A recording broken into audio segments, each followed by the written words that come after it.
네, 황병입니다.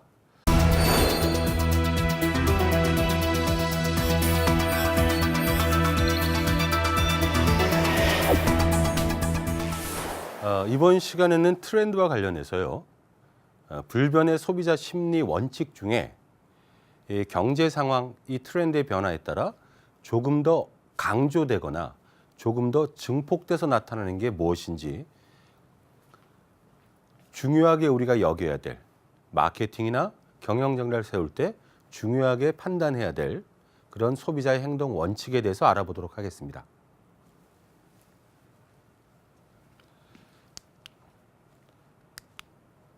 먼저 이런 부분이 있습니다. 우리가 매년 트렌드 관련한 책을 보니까 뭔가가 굉장히 빨리 변화하고 있다라는 식의 생각을 하기 쉬워요. 물론 미디어의 변화는 참 어지러울 정도지요. 10여 년 전만 하더라도 상상할 수 없었던 소셜 미디어의 어떤 이 활약, 도저히 쉽게 예측할 수가 없다. 예, 인정합니다. 그러나 중요한 것은 소비자의 소비 행동, 경제 활동을 결정짓는 그런 변수, 그럼으로써 트렌드를 만드는 변수는 생각보다 많지 않다라는 겁니다. 특히 우리나라의 경우 소비자들의 소비 활동, 경제 활동을 결정짓는다고 판단되는 변수는 크게 두 가지인데요. 하나는 경제 상황입니다. 또 하나는 인구 구조 혹은 세대라고 볼 수 있습니다. 우리나라가 그러면 어떤 경제 상황인 거냐? 장기 불황이다, 저성장 시대에 도래했다, 이런 얘기가 나온 지 꽤 됐죠. 오래되진 않았습니다. 일본은 언제냐? 90년대 중반 정도로 봅니다. 흔히 일본 사람들이 잃어버린 10년이라고 표현했던 거죠. 자, 이 말씀 드리는 이유는 인구 구조에 대한 얘기입니다. 자, 우리나라 1차 베이비 부머 세대는 일반적으로 1955년에서 1963년생 그 사이 출생자를 1차 베이비 부머라고 합니다. 700만이 넘는 인구수를 가지고 있습니다. 1955년이면 한국전이 끝나고 한 1, 2, 3년 됐죠. 일본의 단괴 세대, 단카이 세대는 1차 베이비 부머 세대는 언제입니까? 그렇죠. 일본의 전쟁 끝나고 1, 2, 3년? 47년부터입니다. 자, 그러면 우리나라와 일본을 따져보면 우리나라, 일본은 인구 구조에서는 약 10년 조금 안 되는 10년 정도의 차이가 있어요. 장기 저성장 시대로 돌입한 거는 그러면 15년 정도 차이 있다? 이쯤 보시면 돼요. 따라서 제가 드리고자 하는 얘기는 이겁니다. 전체적인 저성장으로 넘어가는 시기가 일본과 15년 차이, 인구 구성이 10년 차이. 따라서 좀 긴 장기적인 우리나라 소비자의 소비 행태를 예측하는 가장 좋은 증거는 이미 10여 년 전, 15년 전 일본의 자료라고 보시면 돼요. 그거로 예측할 수 있다. 충분히 적용이 가능합니다. 자, 기본적으로 장기 불황기 일본의 소비자 행태, IMF 사태 직후 잠깐 보였던 우리나라 소비자 행태가 물론 있습니다만 이때 기본적인 개인 소비자의 기본 원칙은 여러 형태의 표현이 가능합니다만 첫 번째 코쿠닝이라는 키워드를 꼭 기억해 두십시오. 코쿠는 누에고치고요. 코쿠닝은 누에고치 집에서 안 나가고 웅크리고 이렇게 자기한테 침착하는, 침잠하는 이런 거를 코쿠닝이라고 합니다. 자, 장기 불황 저성장 시대죠. 사회 전체가 뭔가 업되는 상황이 아니죠. 가처분 소득 자체는 크지 않죠. 어떻게 됩니까? 나로 자꾸 들어온다는 겁니다. 나로. 그러다 보니 포기와 선택의 생활 미학, 이거는 일본에서 장기 불황 시 일본 소비자를 표현하던 아주 좋은 말이었습니다. 자, 이전 같으면 내가 1부터 10까지 다 뭔가를 관심 갖고 조금씩 지출을 할 텐데 그렇게 못 하잖아요. 자기를 잘 나타낼 수 있다는 몇 개만 가지고 집중하게 되더라. 그래서 흔히 말하는 립스틱 효과. 오히려 경제가 불황일 때 화장품이 잘 안 팔리는 것 같아도 립스틱만큼은 잘 팔린다. 이런 얘기죠. 무슨 뜻입니까? 이런 거죠. 예를 들어 뭐 그게 좀 비싸겠습니다. 얼마인지는 정확히 모르겠어요. 막 열심히 한다고 해서 뭐 달라진 게 잘 안 보이는 뭐 그런 기초 화장품에 몇십만 원 쓰는 돈은 아끼되 립스틱 하나는 단가 자체가 굉장히 상대적으로 싸지 않겠습니까? 립스틱 하나만 발라도 뭔가 화장한 티는 나잖아요. 그렇죠? 즉 나를 표현할 수 있는데 상대적으로 단가가 낮은 거에 대한 소비는 오히려 는다라는 뜻입니다. 그게 뭐 작년, 뭐 올해 얘기하는 작은 사치 이것과도 연결이 되고요. 그러다 보니 한 10여 년 전 같으면 특히 우리나라 시장에서 수입차를 구매하는 분들이 연비를 그렇게 깊이 따지는 성향은 없었어요. 근데 요즘은 어떻게 되죠? 수입차를 사더라도 물론 아주 하이엔드 차를 사는 사람들은 그런 거 따지지 않죠. 일반적으로 어떻게 됩니까? 수입차를 사면서도 연비를 따지는 그런 현상이 나타나는 거죠. 자, 인구 구조와 세대에 있어서는 이것이 하나 우리 기억해야 될 점인 것 같습니다. 1955년생이 1차 베이비 부머의 시작입니다. 올해가 2016년이죠. 그럼 이건 무슨 뜻이냐? 현대 대한민국에서 은퇴하면 그냥 골방 할아버지가 되던 그런 은퇴 세대가 아니라 나름의 구매력을 갖추고 있고 그리고 나름의 전문성을 계속 이어가려는 은퇴 세대가 최초로 등장하는 해가 올해인 겁니다. 올해부터 앞으로 최소한 몇 년이죠? 7, 8년은 그 트렌드가 가는 겁니다. 물론 집값이 어떻게 되냐에 따라 물론 차이가 좀 나겠습니다만 우리나라 현대 역사에서 최초로 구매력과 활동력을 갖춘 은퇴 세대가 본격적으로 나타나는 시기가 앞으로 지속된다. 이 점은 기업 경영이나 마케팅을 하시는 분들한테 잊지 마셔야 될 겁니다.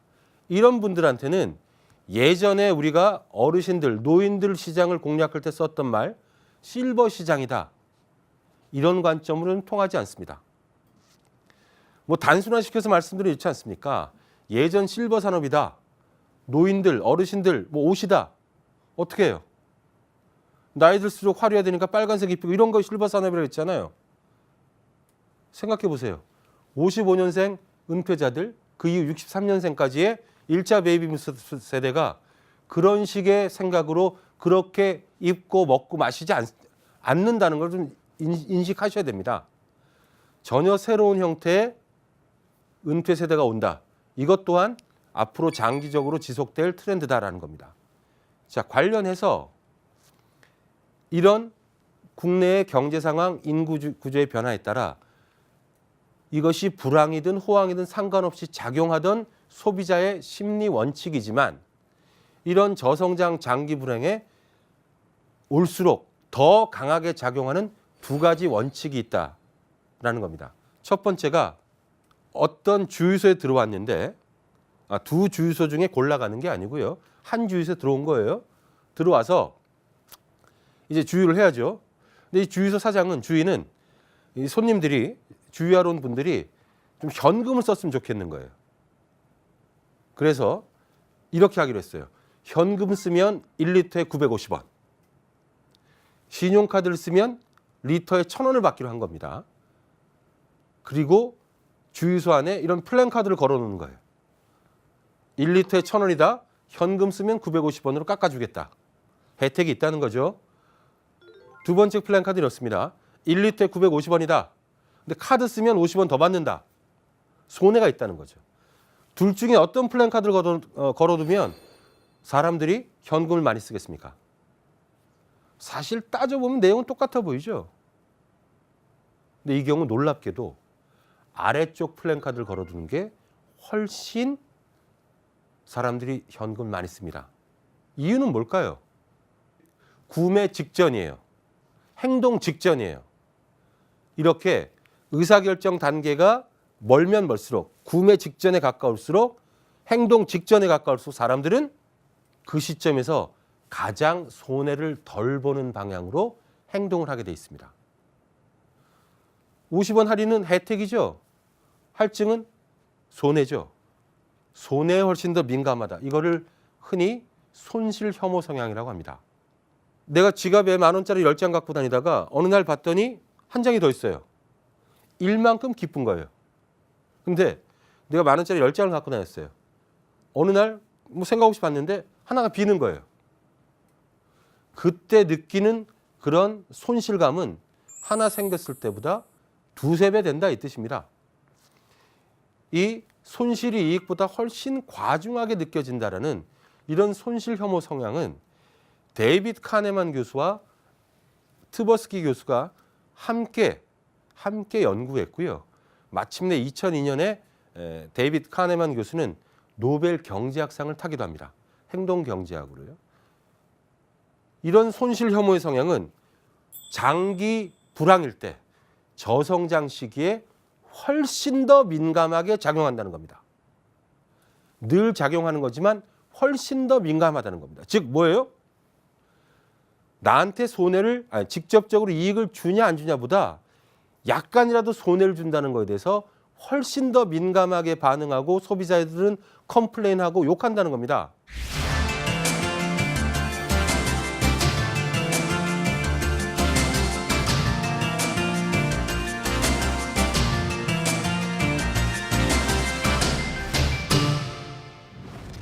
사실 손실 혐오 성향은 매우 브로드하게 작용하는데요. 예를 들면 이런 겁니다. 커뮤니케이션 할 때도 우리 회사에 1억의 지출을 줄일 수 있는 아이디어가 있다고 쳐요. 사장님한테 어떻게 얘기하면 좋겠습니까? 사장님, 저 이렇게 하시면 1억을 매년 아낄 수 있습니다. 아니에요. 사장님, 이렇게 하면요 매년 1억씩 까집니다. 손해를 얘기하는 게 훨씬 더 크게 설득력이 있어요. 사장님이 귀를 기울여요. 우리가 세일즈 프로모션을 합니다. 이걸 사면 사은품을 주는 게 있고 우리 걸 사면 경품에 어떤 응모를 시키게 하는 겁니다. 뭐가 효과가 있습니까? 사은품입니다. 이유는 뭡니까? 사은품은 사기만 하면 바로 오는 거죠. 그죠? 안 사면 그거 날아가는 거죠. 경품은 뭔가 확률에 기대해야 되는 거죠. 손해볼 것 같잖아요. 사은품이 훨씬 강력한 툴입니다. 단 사은품이 너무 안 좋거나 그러면 안 돼요. 기본적으로 괜찮네 싶어야 되는 겁니다. 예. 뭐 흔히 홈쇼핑에서 많이 쓰이지 않습니까? 신제품을 가격 할인할 때도 80% 가격입니다 얘기하는 것보다는 20%를 깎아줍니다. 이번 기회만 그렇습니다. 자, 이런 손실 혐오의 성향이 장기 불황, 저성장 시기에는 더 민감하게 작용한다라고 말씀드렸습니다. 따라서 특히 소비재를 담당하시는 분들 혹은 소비자와의 접점에 많은 활동을 하시는 기업에 계신 분들은 이 얘기를 좀 주목해서 들어주셨으면 좋겠습니다. 사람들은 저성장 시대에 손실 혐오 성향이 훨씬 더 일반 상황보다 커진다. 따라서 중요한 건 뭡니까?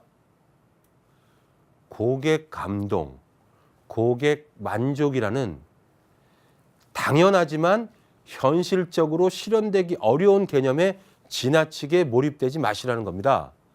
어떻게 해야 됩니까? 어떻게 하면 손해보는 느낌을 줄일까가 고객 만족 행동의, 고객 만족 활동의 기본 방향으로 정립돼야 됩니다. 모멘트 오브 트루스라는 말이 있습니다. 스칸디나비아 항공의 얀 칼슨이 예전에 주장했던 거죠. 소비자들은 어떤 브랜드를 만나는 접점에 흔히 뭐 유통점이든 뭐 이런 거가 되겠죠. 창구든 거기서 7초 길면 10몇 초 안에 첫인상을 다 결정한다. 그러니 접점에 있는 직원들 잘해야 된다. 이런 얘기로 굉장히 확산되었던 그런 개념입니다. 다시 한번 말씀드리지만 손실 혐오 성향을 다시 한번 생각해 보시면 또 하나 우리가 실제로 소비자로서 소비 생활을 하면서 실제로 어떤 뭐 돈을 주고 상품, 제품을 샀는데 감동을 느껴서 막 전해주고 싶거나 물론 제품에 만족하는 경우는 있겠습니다만 그런 경우는 별로 없었을 겁니다. 그러면 우리는 어떤 경우에 특정 브랜드에 대해서 컴플레인을 하고 다시는 안 가겠다고 얘기하게 됩니까? 감동을 못 받아서 거기에 안 가겠다, 그 브랜드를 안 사겠다고 얘기하는 경우는 없습니다. 자, 여러분께서 점심시간에 뭐 식사하실 때 회사 근처 백반집을 갔다고 생각해 봅시다. 자, 뭐 6,000원짜리 백반집이에요. 갔더니 6,000원짜리 백반집이 이렇게까지 맛있을 수 있나 싶을 정도로 맛있다. 별로 없죠. 맛있어도 6,000원짜리죠. 자, 점심시간에 백반집에 갔다. 6,000원짜리인데 이게 무슨 뭐 모래 씹듯이 맛이 없으면 못 가겠다. 그런데도 사실은 별로 없어요. 맛 있어봤자 6,000원짜리고 맛 없어봤자 6,000원짜리예요. 근데 우리는 그런 백반집 왜 안 갑니까? 어떤 백반집 안 갑니까? 간단하죠.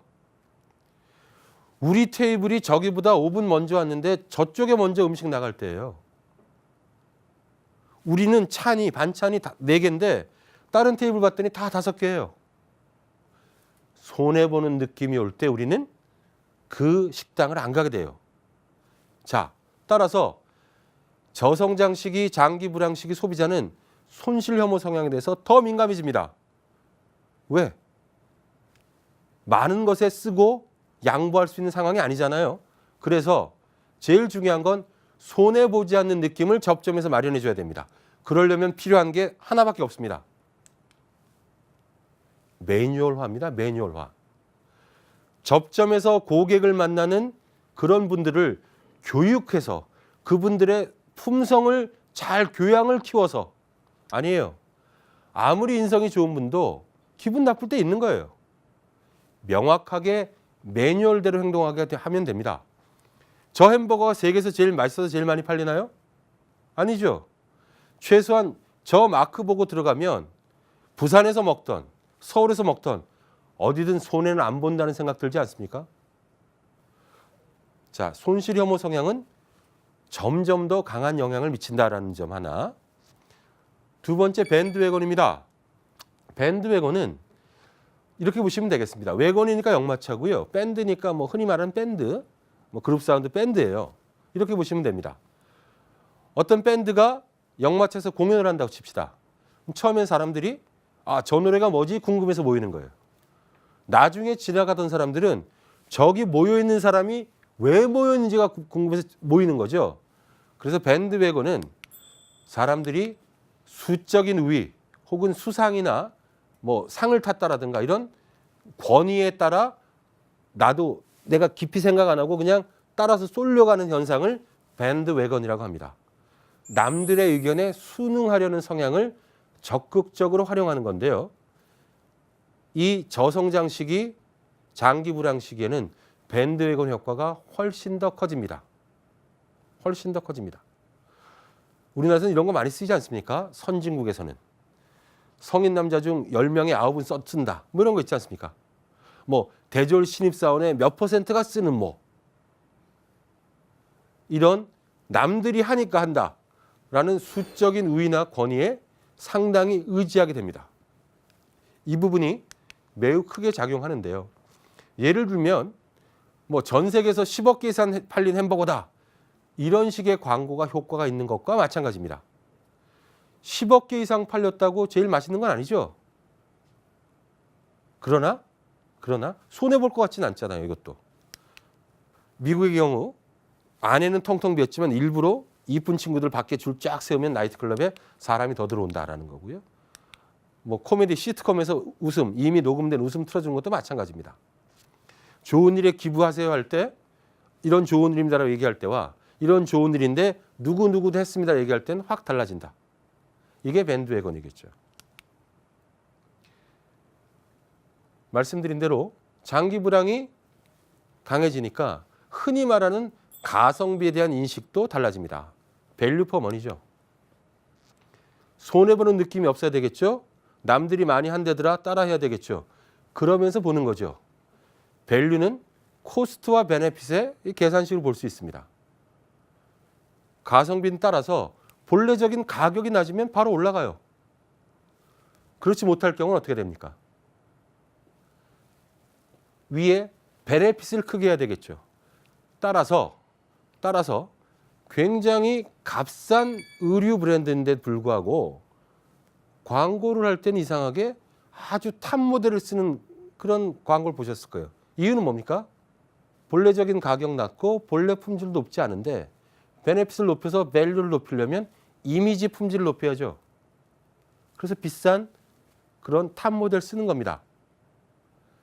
여러분께서는 밸류 퍼 머니가 갈수록 중요해진다고 해서 무조건 가격을 낮추는 것이 가성비라 생각하지 마십시오.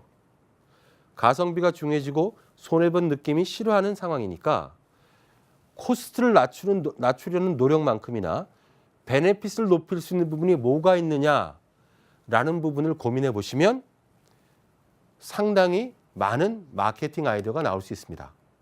이런 겁니다. 사람들은 어떤 제품을 살 때 이거 좋은데? 라고 이 컨셉에 만족해서 삽니다. 그러면 트라이얼 사게 되죠. 계속 살려면 어떻게 돼요? 돈 주고 이거 샀더니 이 컨셉대로 뭐가 되더라. 퍼포먼스가 나타나야 되죠. 그렇죠?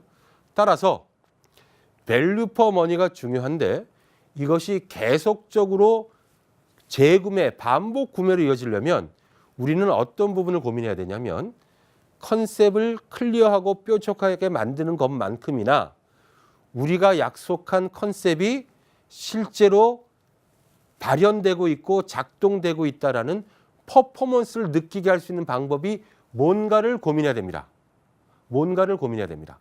예를 들어 면역력 강화에 좋다고 해서 건강기능식품이 마케팅을 했어요. 밸류 퍼 머니를 느끼게 하려면 어떻게 되죠?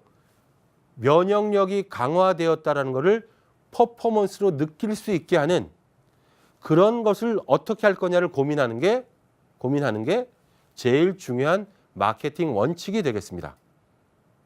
자, 우리 걸 쓰면 돈이 절약된다고 얘기하는 신용카드가 있다고 칩시다. 근데 절약되는 돈이 얼마 안 돼요. 어떻게 해야 됩니까? 청구서에 이번 달에 절약하신 돈이 얼마입니다고 보여지는 조그만 노력으로도 퍼포먼스 느낄 수 있게 할 수 있습니다. 이래야 밸류 퍼 머니를 느끼게 됩니다.